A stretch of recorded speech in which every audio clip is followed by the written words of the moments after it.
This episode is brought to you by Portland Distro. If you like underground music, movies, and more, go to portlanddistro.com for licensed merch, vinyl, CDs, and more. Plug in the discount code 10OFF, TENOFF, for a 10% discount at portlanddistro.com. Hey everybody, thanks for tuning in to the Everything Went Black podcast. This is part 3 of Unholy Portland. And this week, we have Davey Ferchow of Weddig, our new friends and friends of the show. So we talked a little bit about these guys, and we're going to be covering them in our wrap-up part 4 Unholy Portland episode next week, where we dive deeper into the history of Portland and some of the great music that has originated from that city. So yeah, Davey and Casey are friends, and both of their bands are great. And this is going to be a fun episode. I had a great time talking with Davey. But before we get going, I just want everyone to be aware that we have a Patreon at Everything Went Black. And for as little as $1 a month, you can join the team and get bonus content every month. I'm doing maybe 3 or 4, at minimum 3 bonus episodes, usually 4 a month.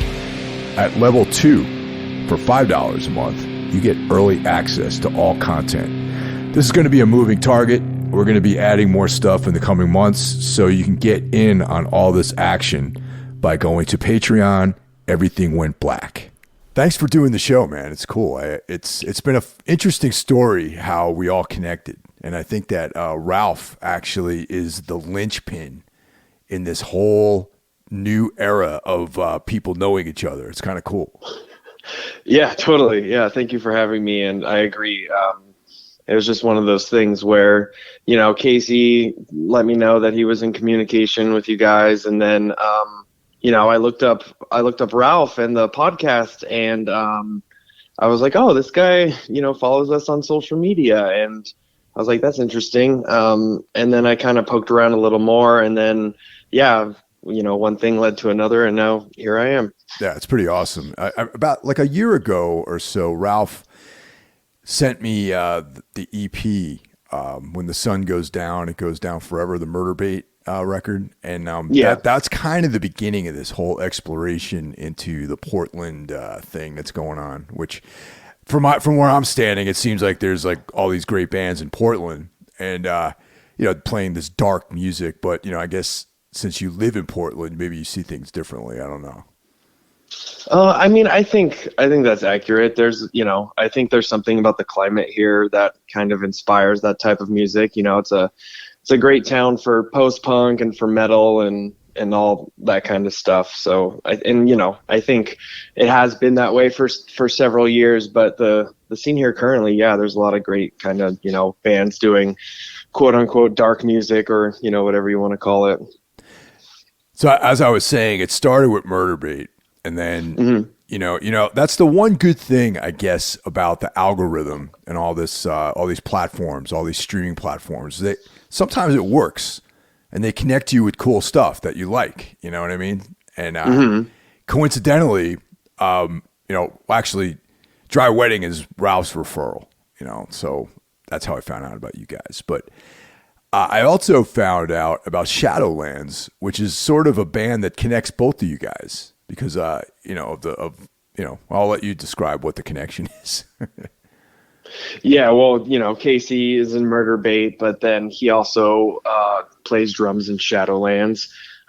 His wife is the singer / keyboard player, and her twin sister plays guitar, and her twin sister is my partner. So, we Casey and I are, life partners with twins. And at this point we live about, I think, something like 10 blocks away from each other. And so, we all spend a lot of time together. That's awesome, man. That's really cool. Mm-hmm. How long? And actually, sorry, go ahead. I was just going to say, I actually met Casey before I even lived in Portland. So I've known him for several years now. And then through him, met his wife and his wife's sister. So So you're not a native of Portland, or where are you from originally? I grew up in Southern California. Okay, so you're a West Coast sort of guy then. That's cool. Yeah. Hmm. How long has Dry Wedding been around? Because I only know the two records that are out right now. Yeah, those are the only two records there are. We did have a short-lived kind of two-part demo that, was up before the first record was done, just as a way to kind of show people what we were doing and, help us book shows at the beginning. But yeah, actually, the whole origin story is a little complicated. That's what we're here for. So Yeah. So yeah, I moved to Portland in April 2017. And before I, had even finished packing, to leave, I was already, posting Craigslist ads about starting a band up here in Portland. So by the time I got to town, I already had, a handful of people lined up to come over and jam. And basically, I ended up kind of jamming with a group of people for, about 9 or 10 months. And at that point, I felt that things were in a place where, I was like, I don't feel comfortable taking this band out and playing. I don't feel comfortable with recording these songs as they stand. And I think the big thing was I was like, oh, I'm new to town and all my friends I know here are too busy to play with me, so I should just take what I can get. But it got to a point where I was like, why am I settling for this? This isn't what I want. So I kind of just cleaned house and started from scratch, closer to the beginning of 2018. And then I started connecting with people, and then finally got like what was the first incarnation of Dry Wedding together in summer 2018. Then we started playing out live at the beginning of 2019, and then had only one more lineup change after that. So it's really hard being new, to a town or a city and trying to start a band. I mean, I've always been like the new guy, like in whatever city I end up living. I've lived in a bunch of different places over the years, and trying to break into, being just with the right people is oftentimes a real struggle sometimes, Oh, definitely. And I mean, I was basically just, saying, hello, Craigslist strangers, come over to my basement. So, you never really know what type of person you're going to connect with, on a personality level, on a, musical level. So it definitely took some trial and error on my part before all the pieces kind of fell into place. And then, summer of 2019, our bass player left. I had to go back to Craigslist one last time, found an incredible bass player, and, within a few months he was learning a set to play out and prepping to record the first record in November of 2019. Now, did you ever get any people show up that really had no idea like what the band, what you were trying to do at all? Like they were just some left field people, Yeah, there were a few people that showed up, and also just people who would, email, and they would kind of make that known immediately. I had one guy who said, I haven't owned an amp since high school. I don't actually live in Portland yet, and I can play every song from some 41 album. Oh, wow. And I just like politely was, I emailed him back and I'm like, I don't think that this is going to be a good fit. And then he kind of started to kind of beg me to give him a chance, and that was the whole thing. And then, yeah, a couple people who showed up, same thing. It was just like, I don't really think they understood, maybe some of the reference points I, included in the Craigslist ad, and it just didn't click for one reason or another. So I just kept kind of going through people. And then when we, had this bass player switch, it was, he emailed us and said something like, I think the birthday party was mentioned in the ad, and he said something like, that he could be our Tracy Pugh minus the heroin and the leather pants. So, So he understood then. And I mean, especially like what you guys are doing, like the rhythm section plays such a key part in the sound of the band, Yeah. I mean, our drummer, Tom, he's the one I first connected with, as I was kind of starting from scratch. And I actually had a buddy who was going to be moving up from Southern California, and we talked about playing together because we had played in a band together previously. And once I played with Tom, I had to immediately tell my friend, like, no, sorry, it's not happening when you get to town, because I was just kind of floored by, how incredible he was. And yeah, we needed someone who was the right fit for locking in with him. Now, when you guys first started playing shows, did you have a good idea of who the right, promoters were and all that sort of stuff? Or did you do like the kind of typical, just go out and try to play as much as you can, and you end up being on builds with like some weird bands? With my previous band, the last band I was in right before this one, I had made some good connections in Portland. And, even from bands I was in several years ago, I had some connections in Portland still. So we were able to kind of find good bands to play with and good places to play pretty quickly. Some promoters, some bands, and yeah, just some bookers in town that I had already,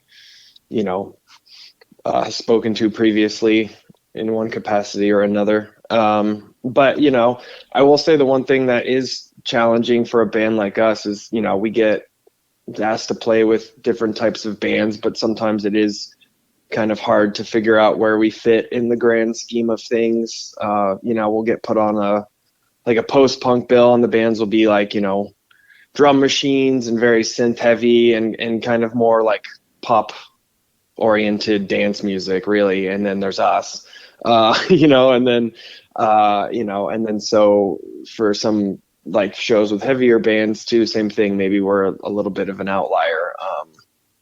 So that creates, some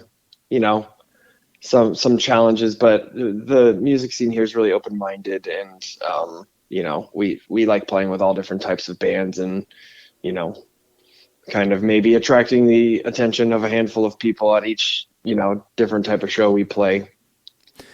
Yeah, definitely. Cause you guys definitely have, you're a rock band, and I know sometimes that doesn't fly when you're playing like these kind of goth shows or, post-punk shows where, like you touched on it, where it's like drum machines and like a dance heavy kind of crowd. And then you come out with like amps and heavy drums and, like a heavy rhythm section like you guys have, Mm-hmm. Yeah. Yeah. But I mean, we play those shows and they're fun. Yeah. It's just one of those things where we don't really fit neatly in any particular scene, but we definitely do get booked. I'd say probably most with, the local post-punk bands here. Do you guys know Atriarch? Yeah. Yeah. I'm pretty good friends with Lenny and Max, and they're kind of like that. They kind of are like an odd band sometimes. To me, they're great. And I love them, and Mm-hmm. they can play on a lot of different bills, similar to Dry Wedding, but they're unique and definitely stand out. And I'm imagining that's probably what it's like when you guys play with like a death metal band or something like that. Yeah. We did a show not too long ago with this great local band called Coffin Apartment, and based on how that show went, we definitely want to do more shows like that.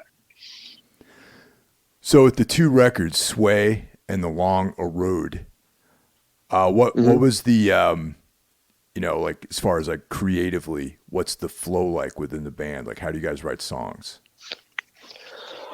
Well, the vast majority of the time, it usually starts with me coming up with an idea, and that can be one riff, that could be 4 riffs, it can be any sort of combination.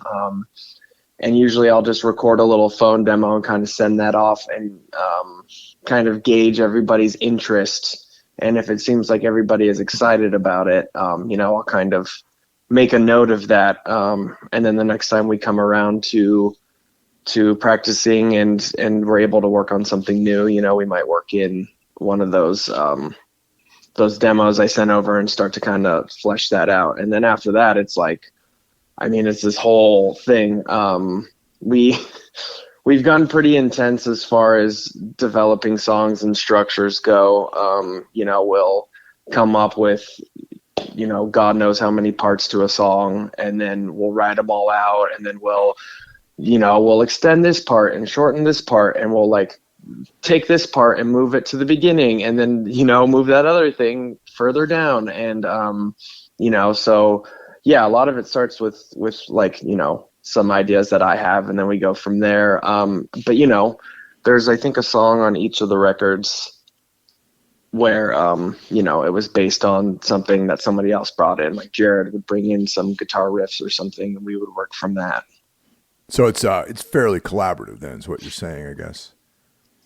Yeah. I usually kind of kickstart things with these ideas, these riffs, and then we go from there. It's not like I don't have like everybody's parts in my head and like I'm like, you play this and you play that or anything like that at all. It's I can kind of get the song started, and then we can kind of all collaborate on it from there. And then, once the music's locked in, then I'll go and I'll write out my lyrics, or I'll write them as we're kind of writing the music sometimes. Now with lyrics, are you the kind of guy who writes constantly and just pulls from that, or do you like write a song? You know what I'm trying to say? Like, what's your process like when it comes to writing lyrics? I'm always interested in that. Being a lyricist myself, I'm always interested in how other people do that. Yeah, well, it's actually kind of a little bit of both. So I have a degree in creative writing. That's what I studied in school. And I focus mostly on poetry and short stories. And so I kind of have just like habits ingrained in me from that, that have just stuck with me ever since. So I'm constantly writing. I write music articles for work too, so there's that. But, I'm always jotting down ideas for, imagery in a song, or like sometimes just a couple lines will pop into my head, or a single line will pop into my head. So I have like, countless scraps of paper with little ideas jotted down on them. I have, probably thousands of documents at this point in my computer that have just like, maybe a couple lines or something like that. So I always kind of am just throwing out those ideas as they come into my brain. But then sometimes, I also kind of take the approach where I'm like, okay, I want to look at this song with a fresh perspective. I know what the music's doing now, and then kind of just maybe create something from scratch and just chip away at it that way. Or, just go through the old the old ideas and see if anything jumps out that I think will work to start expanding on. Yeah, it's that, to me, that's like the most, this is the most interesting part of songwriting, because it's, like when you're playing guitar, you have 12 notes, and they all will combine in a certain way to make a composition, basically. And then lyrically, you have this infinite palette of words and ideas and ways to express yourself. And it's trying to select like the right path forward with that is always so challenging. And I guess, having a creative writing background, like formally, that's got to be like a huge, help in this whole process. So where did you go to school for that? Like what, I find that so interesting, man, to be honest, like going to school and studying creative writing. Well, yeah, I got my degree from Cal State Long Beach. I did the community college thing first and then transferred over and did my last couple years there. And yeah, like I said, just studied poetry and short stories and there are other classes they make you take, like British literature and things like that. But, as far as like my workshops, went. It was a lot of poetry stuff. And short stories, just because I enjoy the economy of language, especially like when you're writing a song. Even if it's a longer song, you have this, this kind of container that you have to fit all your words in. So every word has that much more weight. And so I was very interested in that idea of just making every single word count. Like if it has to have a purpose. It has to hold its own weight. What are some of your favorite writers? Oh, Yeah, I know that kind of question is like so wide open, Yeah, I mean, I kind of, I jump around to different sources and things like, of course I love Cormac McCarthy. As far as, novelists are concerned, with poetry, I love Pablo Neruda. As far as musicians go, I love Leonard Cohen. Yeah. I can kind of just hop around to these different things, and that's kind of how I like to do things. I like to pull influences from different places. So, an idea might be sparked by a novel or a poem or a record or a film or an experience or something out in nature. I try to keep it diverse so I don't kind of keep mining the same, sources of inspiration. McCarthy's interesting because in each one of his works, it's like he has a different voice. It seems like, you know what I mean. If you go from like Blood Meridian to The Road to like Suttree or something like that, it's almost like he has different voices that he writes in each one of those pieces. Yeah, totally. And I think that's why he's one of the greatest writers that's ever lived. He's able to do that with ease. And I mean, just his vocabulary. I mean, when we were trying to name the band, I found some person decided to go through every one of his novels and create like a word bank. And they listed out every single word he ever used and would like reference words he used more than once. And like there was like a key to tell you what words came from what book. That sounds pretty obsessive. Yeah, and this was pre-pandemic. This was a person who did this with, their regular time in a plague-free world. So, yeah, but I did look through there. Didn't end up using anything from there to do our band name, but. Oh, when I listen to you guys, I get a sense of like this kind of like like Southern Gothic kind of vibe, like maybe like a Carson McCullers or sort of feel to the music, with lyrics and that's kind of like my feeling about it. You know what I mean? And I know, well, we could talk about your playlist soon, but based on that, Jeffrey Lee Pierce comes to mind, who's also not a formal writer, but a guy who styled himself as kind of like a novelist writer, sort of guy. And a lot of his songs have like that narrative sense to it as well. Yeah. Yeah, I mean, of course, I think anybody doing anything that's in the like post-punk or punk realm and they incorporate those like country blues and folk elements, that all, whether they know it or acknowledge it or not, that, it all kind of comes from people like Jeffrey Lee Pierce and bands like the Gun Club.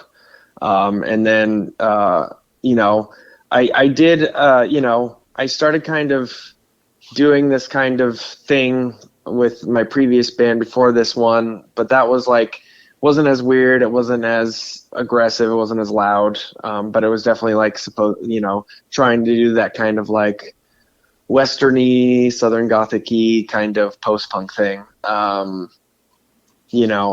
so I've been kind of in that world for a long while now and just trying to kind of fine tune it. And, with Dry Wedding, I feel like this is like what I always wanted that last band to be.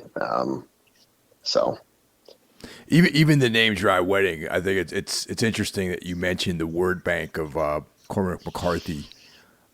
Dry Wedding makes me think of like a Cormac McCarthy or like Harry Cruz or something like that. You know, almost this like kind of ironic, like an irony to it. So how did you arrive at that name?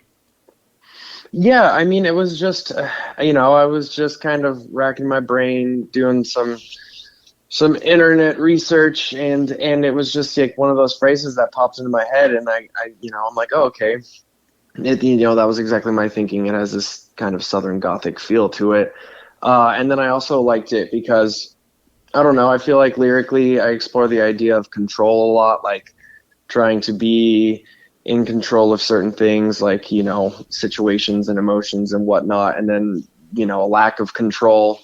And I feel like with a Dry Wedding, there's kind of this idea of a push and pull, this kind of, you're trying to control a situation because you want a certain outcome, but chances are, you don't really have any control over that outcome anyway. So kind of liked it on that level as well. And then also just kind of like the idea of a Dry Wedding, if you're there and you're sober and you're committed to a moment, I also liked it on that level as well, and my hope would be that the shows that we play would kind of be like that, where you're invested and you're focused and you're completely immersed in it, and there aren't really any distractions. Well, now that we're in a post-pandemic world, more or less, have you guys been busy playing out?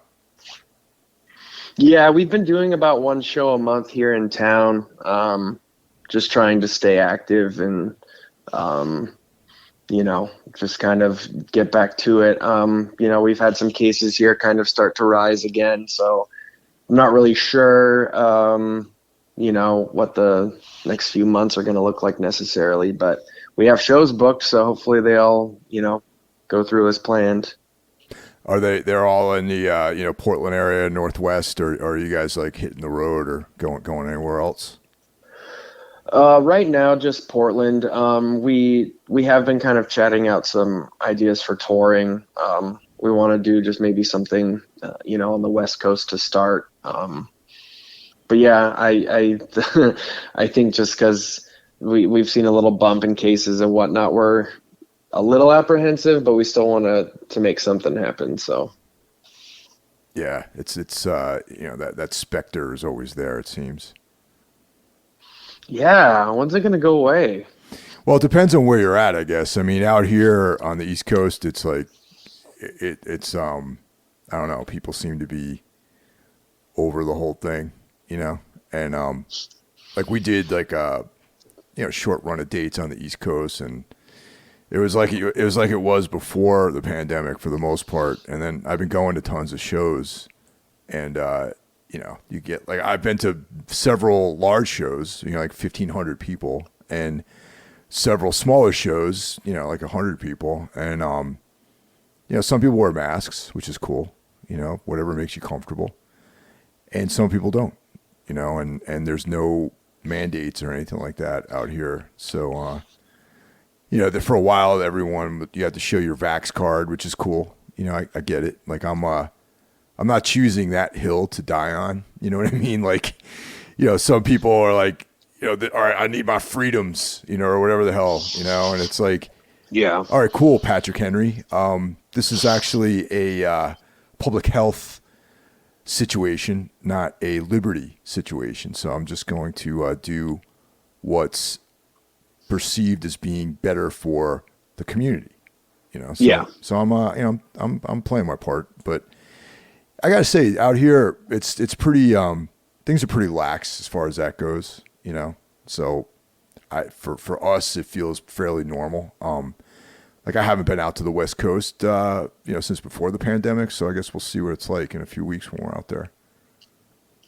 Yeah, I mean there aren't any mandates or anything right now, but they did kind of release a statement, basically saying that they would encourage you to maybe wear a mask if you're able, because we're seeing an increase in cases around here. So Yeah, well, that's cool. my girlfriend had it. Casey and Amy had it. Like I know a ton of people who have had it just in the last couple of weeks. So Ralph had it, although he's nowhere near here. Yeah, I had it too. I mean, I had it last year in November, or actually October, and I was clear in November. But I had I was sick for like 3 days, and then everything cleared up. But the lasting taste thing is still not 100%. I mean, it's come back for the most part, but everything's very bland right now to my palate, so it's kind of a drag. But yeah, my girlfriend, every time we try to decide what we're gonna eat for dinner or whatever, just nothing sounds good to her. So it's weird. Yeah, definitely. So you put together this playlist, which we like to do that on the podcast. Is offer up some kind of introspective playlist of things that make sense and are fun. In addition to the playlist, I'm going to post Sway and the Longer Road, so listeners can check out the records on Spotify, and But I also want to direct everyone to the Bandcamp page, because that way you can put your money where your mouth is and support the band directly. So before we move on, so are both of these records independent, or are they connected with a label in some way?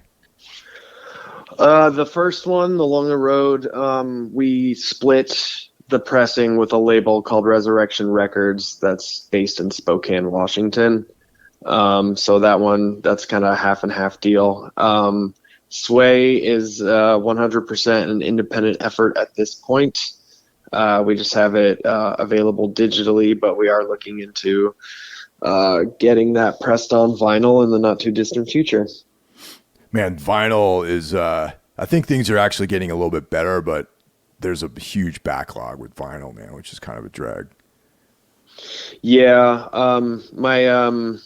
my friend / former boss runs a pressing plant out here, so I kind of just keep bugging him every month or two and asking him how the queue's looking. So it's still pretty bad. But hopefully, he said they've been hiring people and trying to chip away at it. So, well, that's cool that it's a domestic plant, because a lot of people have their vinyl pressed in like the Czech Republic and stuff like that. Yeah, it's really great. I mean, just being able to just go drive and pick up all your records and take them home with you.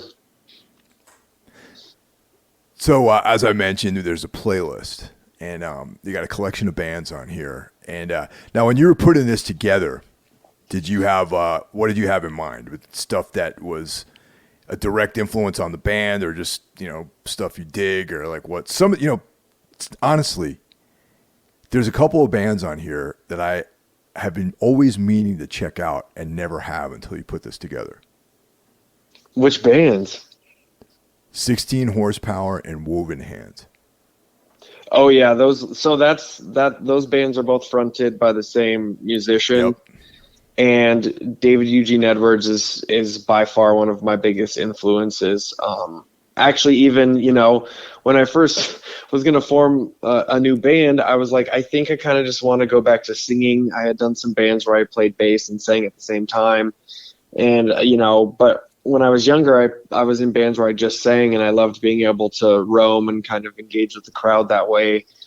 And then when I moved up here, I found myself with a lot of, free time, and I just started writing songs on guitar. And I mean, not only is David Eugene Edwards' music, influential to me, but like even just like watching live videos and seeing what he was doing with his hands and just being like, oh my God, he's making these songs that are so incredible to me, but like it doesn't look like it's insanely complicated. Like maybe I could pull that off, because I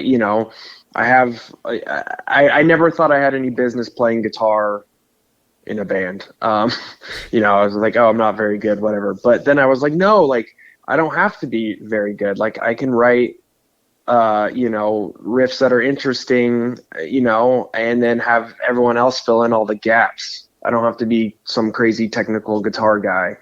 And also, like, when you're singing and playing, it's not like I want to be shredding some solo the whole time I'm singing anyway. So,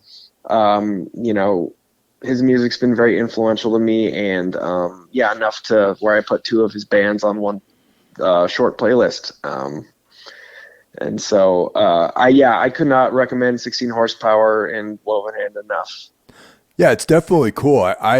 It's just one of those bands. I mean, you know how like, you're aware, but it's not. I'm like, someday I will get around to listening to these guys, and then that day never comes until right now. Until you put this list together, like, oh, now is a perfect opportunity to run this list and then get exposed to 16 Horsepower and Woven Hand, which I did know that it was the same guy involved in both bands.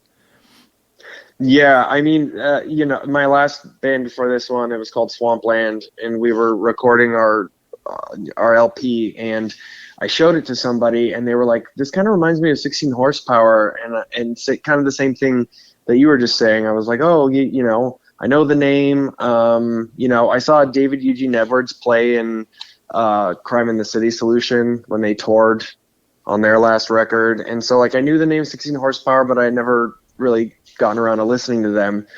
And she was like, "You would, if this is the kind of music you're making, you would love this." And so I looked into their first album, and I couldn't believe it. It's, speaking of Jeffrey Lee Pierce, it sounds like, I was like, this sounds like Jeffrey Lee Pierce reincarnated or something. And to the point where, like, I love the Gun Club, and I mean, zero disrespect, they're on this list, but like 16 Horsepower is even more incredible to me. And this list is just all, there's 10 songs on it, and they're all just kind of, it's like a brief overview of things that inspire me and inspire the band, and some of the bands that I kind of referenced when we first put the band together. But I mean, we all pull influences from so many different places. This is just kind of a small little grouping of that. When you were talking about your apprehension to playing guitar in a band, what immediately I thought about was Jeffrey Lee Pierce and Kid Congo, because like in the early versions of the band, neither one of them really knew how to play guitar, and Jeffrey sort of taught Kid how to do like drop, like open tuning, how to play like an E or open E or something like that, and that's basically how they went about it. You know what I mean? And but it's like, it's about the ideas really than the technical ability with a lot of this type of music, Totally. And one thing that I do too is like, I use weird tunings.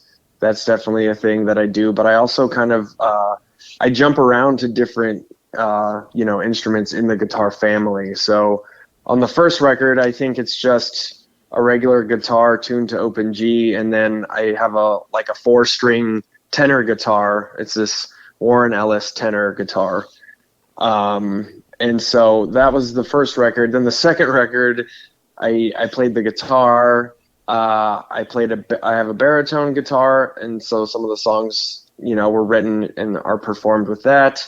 I have an 8-string mando cello. I don't even know what that is, man.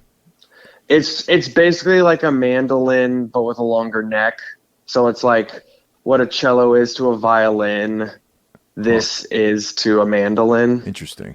So this record was baritone, regular guitar, mando cello, and then one song I wrote on a lap steel.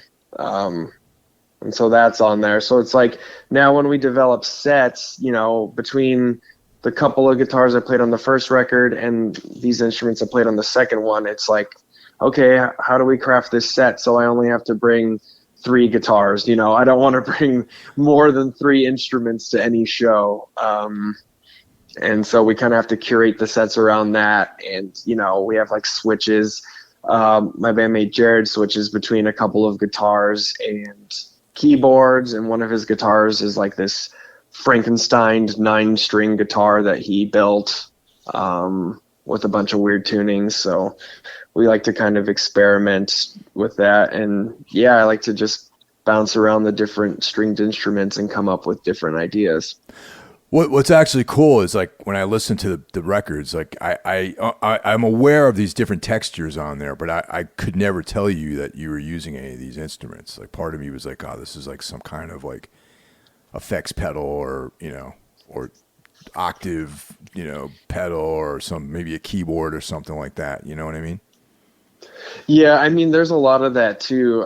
We call Jared the Sonic Sorcerer because he kind of just will come up with all kinds of weird sounds, based on pedals or just technique.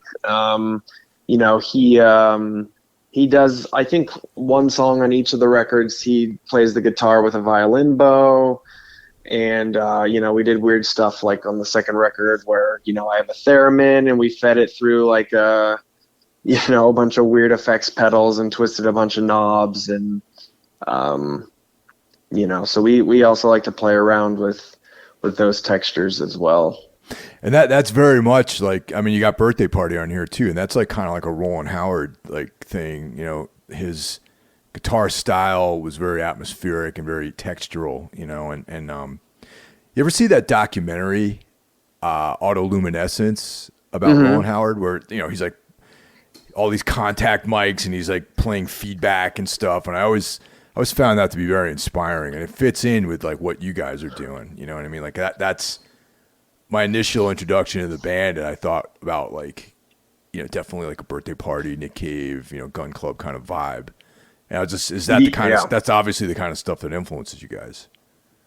Yeah, he's my favorite guitar player of all time. I could back that, man. He's like one of mine too, actually.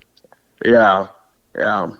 I mean, it's just like, it's just his approach to playing. It's the textures, it's the noise, but it's also the beauty that kind of somehow shines through all of that.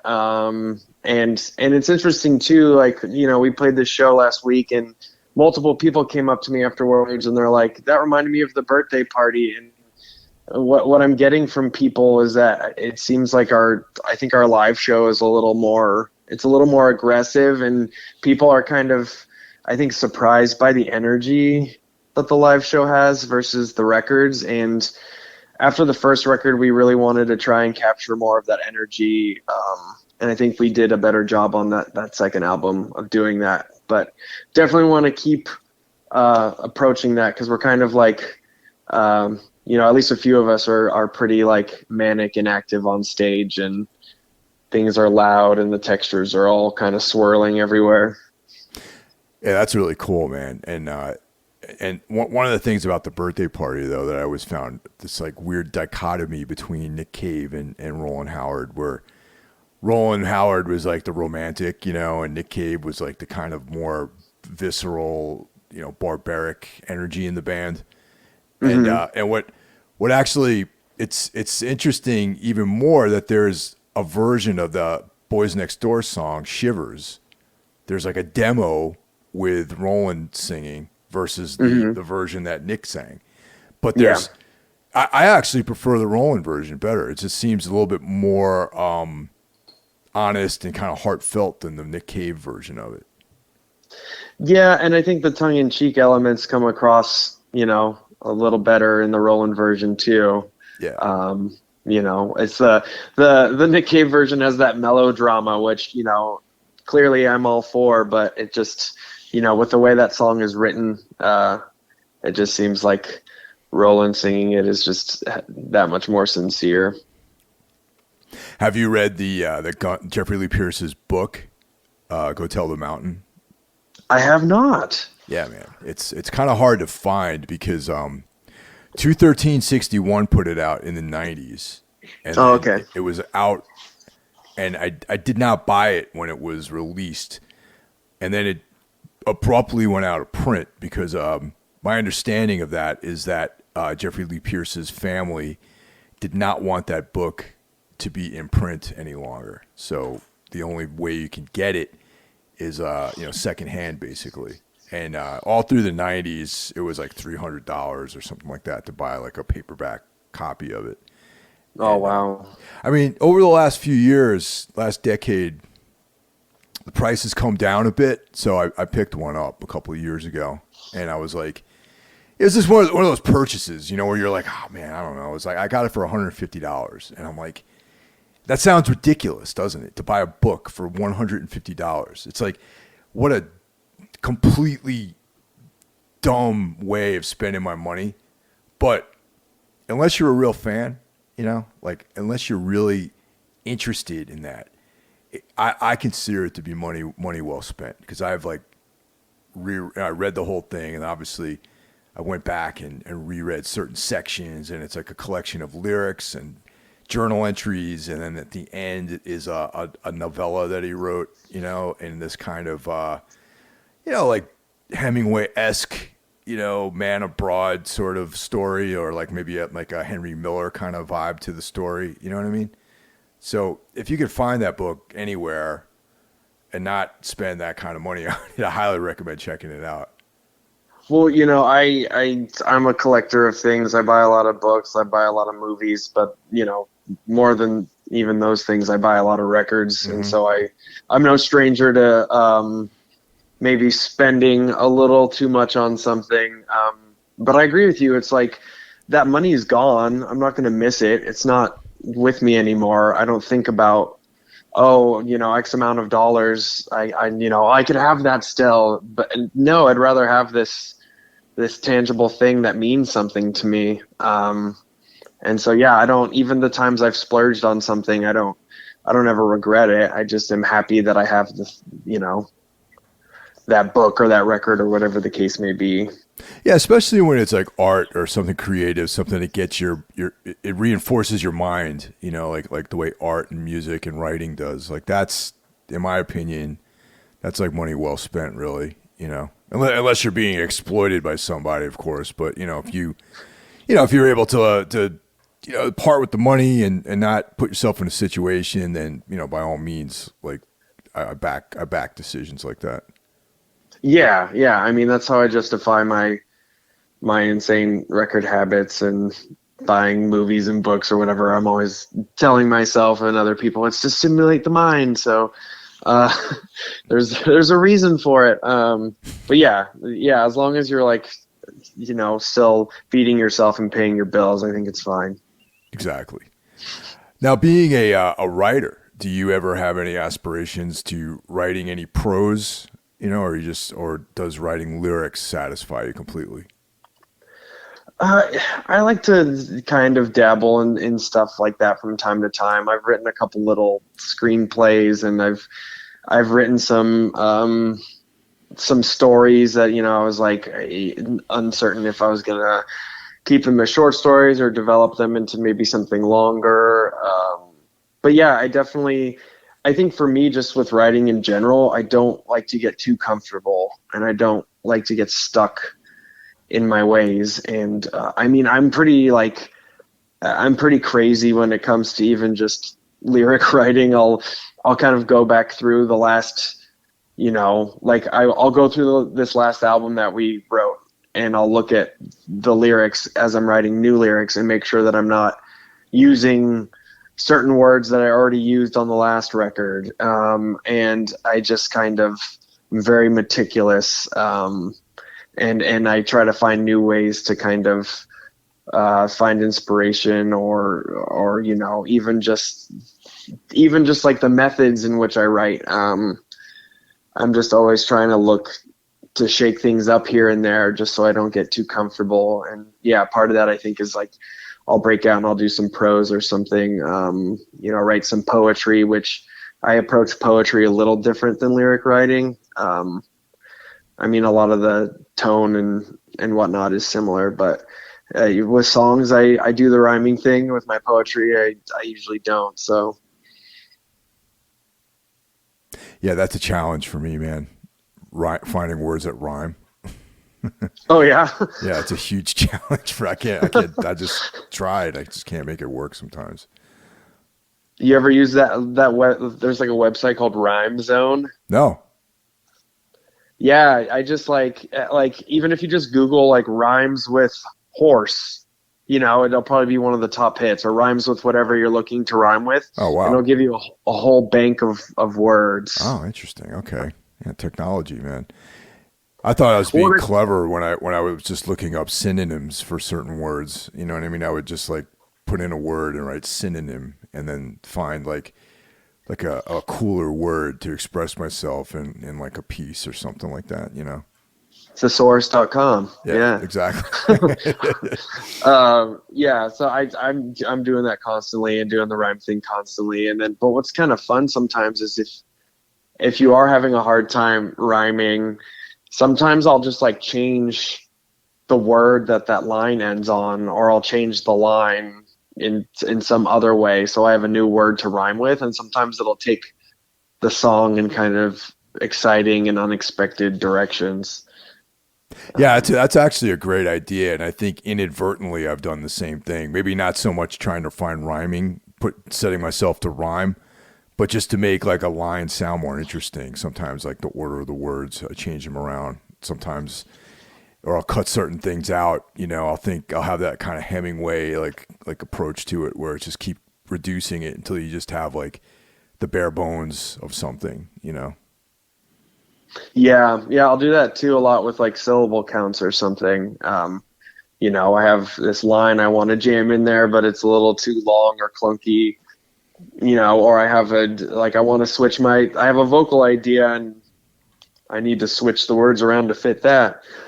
Sometimes that'll yield some really interesting results, where you trim the fat and then you have these kind of like these statements that sound like all of a sudden it went from being a regular sentence to sounding like some sort of profound, statement or something. And then just kind of working from there. And that doubles back to what I was saying about lyric writing being like very, for me at least, fascinating. And not like I don't love playing guitar and playing around with sounds and things like that, but like I think like writing lyrics is it's like such like a feel thing. And I guess you can say that about manipulating sounds. Like this isn't like a huge part of what I do, but like taking found sounds and crafting textures out of it is like somewhat something that is involved in the music I make. But that's very similar to writing lyrics in some ways, because you're using like emotional cues in a different way. You know what I mean? Yeah. I mean, as far as me and like what I do in this band, uh, I've been singing longer than anything. Like that was my first musical anything. I did choir and musical theater and all that kind of stuff. And so that got me excited to perform for people. And that got me really interested in singing. So that's why, like, in any band I've ever been in, I was the singer. And then also, like, I just kind of naturally took to writing when I was young, and like many people, use that as a cathartic outlet in my teens, and that just kind of continued. So singing and lyric writing are very, very important to me, and lyric writing especially, because I think that's something that a lot of people don't pay a whole lot of attention to. And I can't even tell you like how much time and effort I put into songs. I'm doing research. I'm looking up all these different ways to articulate what I'm trying to say. Like, it's very involved. And so for somebody to actually be like, yeah, I give a shit, is very nice, because there's a lot that goes into it, at least for me in this band. So yeah, I the lyrics have to be good, you know what I mean? And for me to like a band, and that's why in a way, like, I've never fully been able to endorse the band Interpol from back in the day. I always felt like musically that band was really cool, and they their whole idea of the band was cool, but they have the worst lyrics, man. Like, in my opinion, I mean, I don't know, maybe you feel differently about it, but it's like I could never back their lyrics. You know what I mean?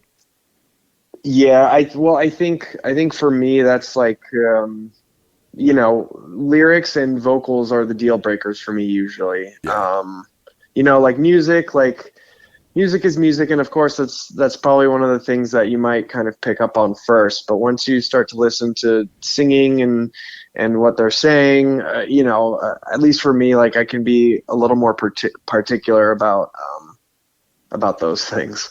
So, and I'm not saying like everybody has to be a pitch perfect singer. There are people who use their voice in really interesting ways. Like just off the top of my head, like Lou Reed can't sing like on paper, he's not a good singer, but he has a cool voice. And there's a difference between being able to sing and having an interesting voice. You don't always have to like be technically proficient in that way, at least for me, for it to be enjoyable. But there are just some types of singing that will just kill a band for me instantly. Or if the lyrics are just like, I don't know, like I can listen to a band that maybe is like, oh, we're singing about like sillier things, or oh, we're singing about, demons from the whatever dimension. Demons from the netherworld. Yeah, and it's like that stuff's all fine, and like I can when done right, I'm fine with it. But I think like there are just some cases where that stuff is just, it's just unforgivable for me for one reason or another. Well, there's a band on here, speaking about lyrics and just emotion. You have you got probably my favorite song by one of my favorite bands, Through Silver and Blood by Neurosis. Mm-hmm. And that band has been like the gold standard for me for most of my life as far as like intensity, emotional catharsis, and just heaviness, on like an emotional level as well as like a sonic level. Mm-hmm. Yeah. So I mean, I can hear that in Tombs for sure. Thank you. I am a big Tombs fan. Really? Yes. Thank you. And I love. I mean, speaking about Neurosis and now Tombs, like, I think honestly, at least for me, I've been a lot more interested in what's been happening in the metal scene as opposed to some of the other scenes, just because there are a lot of bands I feel like that aren't coloring inside the lines, and they're like creating these interesting structures, and they're incorporating different influences, and all of that's just really exciting to me. And yeah, Neurosis, I mean, is like a perfect example, and they kind of laid the groundwork for a lot of that. And also our drummer is a huge Neurosis guy, and I think you can hear that in the way he plays drums.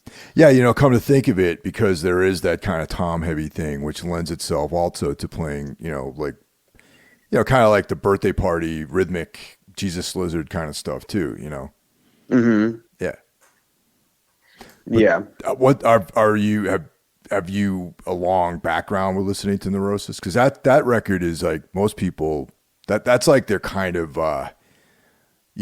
opus for most people, is that particular record, and it's, for me it is too, and I'm always tempted to be kind of a hipster about it and be like, well, I like Word is Law or something, like one of the early records, but I keep coming back to that record, and whenever I listen to it, it just feels so just emotionally raw and intense, Yeah, and I think that's one thing that we definitely, kind of collectively as a band love about it. Yeah, I mean, I used to, when I was younger, I worked at a record store, and I'm just a music nerd in general. So, I think my first exposure to them was Souls at Zero, mm-hmm. Which is still, one of my favorites of theirs. One of those things where you're like, oh, it was my entryway in, so I have a soft spot for it. But yeah, I mean, they're just an incredible band, and yeah, I think I just loved the idea that you could present something heavy and, heavy and without, I don't know. I think when I was younger, it was like, oh, metal does this and punk does this and that's that, right? And I just love that they didn't compromise their heaviness in any kind of way when they were putting in, keyboards, and they were putting in like clean singing, but like doing it in a way that sounds good. I have a whole thing about, I have a hard time with certain types of clean singing in metal, but that's a whole Sure, other me too. conversation. Yeah, absolutely. Yeah. Like when they do like the poppy vocal shit in metal, I hate it. I hate that. I can't click with it. But like the way they sing in Neurosis, like that's perfect. Or like even like the way that you use different vocal techniques and tunes. Like I'm like, yes, that's the way. Well, thank you. I appreciate that. That clicks with me. But when you're like belting it out like it's a top 40 pop hit and you're like putting some crunchy guitar under it, I'm just like, why? I don't. Well, and I love singers. I love singing. It's just there's just a disconnect there for me. Not to get into like like a negative trip here. I know exactly what you're talking about, and I despise that like beyond. We've done like Ozfest and things like that, and there's like that style of performative bands, where it's like there's like an externalness to them, which a lot of those bands will have that, like here's like the gruff vocal, and then there's the the clean processed vocoder pitch corrected part that's out there too in the same song. Like the chorus is like this clean vocal with like pitch correction and all that, and it's just like I would like be so embarrassed if I played music like that. You know what I mean? Yeah, it's an instant mood killer. Yeah. I think some people like it though, and and good for them. Apparently, yeah. Apparently, it's big with certain people, but it's not for me. Yeah, I don't know. And it's interesting. If that clicks for someone, that's great. It's not my cup of tea. So what do you guys got coming up? I know that you're playing the day after that I'm going to be in Portland. I know that's coming up in June. So, so that's awesome for you and not so great for me, because I would love to check you guys out live at some point. Yeah. I mean, we've got that show coming up. We've got a show in July at a local place called the Star Theater. It's, a club. Also, actually, the place you're playing, Dante's, the Star Theater is kind of like their sister venue that's around the corner. So we'll be playing there for the first time, actually, in July with a touring band from Chicago called French Police. And then, we got shows lined up for August and September as well. And I'm hoping I'm currently in the midst of building out a new practice space. I just moved in January, so I've been having some renovations done in the basement here. And so it's actually almost finally done. And once that happens, we can get in there and we can start, being able to chip away at some new material and hopefully get in to record something. Maybe later this year. Another thing I wanted to mention about you guys, which I'm like really impressed by, is the ability to use these other instruments in an effective way in your music. Because, I go through life, I'm like, I play guitar, I play bass, I would never say I'm a bass player, but I have played bass. I got this little keyboard I play around with, and I'm like, I think I'm doing pretty good. I can do these things, you know what I mean? And then, but then like I run across people and I'm like, that can do other stuff that I have no ability, and it sounds cool. Like, I guess the first awareness of this came when I'm with the Swans, which is another band that's on your playlist here. And, really listening to their music and thinking about making music like that. And I'm like, okay, I can identify an acoustic guitar, and there's an electric guitar, and there's like drums, and then there's all this crazy percussion, and then sometimes there's just percussion with no drums, and like these odd, unnameable instruments out there.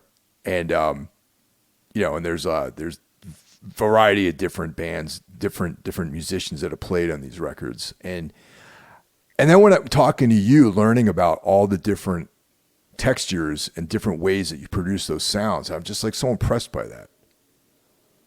Oh, thank you. I mean, I don't feel like I'm doing anything very impressive. It's just I bought some other guitars to, try and mess around and come up with some ideas on. But thank you. Yeah, I mean, it's impressive because I don't know if I would be able to be successful, what kind of success I would have with doing some of these mandolin style things. I wouldn't even know how to tune something like that, really. Or maybe that's part of the trip, is just not knowing how to do it and doing it your way. I mean, I'm the type of person, if I think about it too much, I'll come up with a million different reasons why it might be too daunting, or unattainable for me in some sort of way. So the best thing that I can do is kind of just jump in. And then once I've committed and I got the thing in my hands, I'm like, okay, well, I got to figure it out now.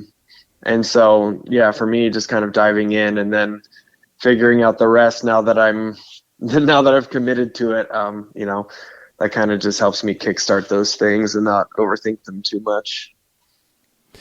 Well, that's awesome, man. And, thanks for doing the show again. I really appreciate it. And it was great talking to you, man. Yeah. Thank you so much for having me. I really appreciate it. All right. Thanks for listening, everyone. Talk to you next week.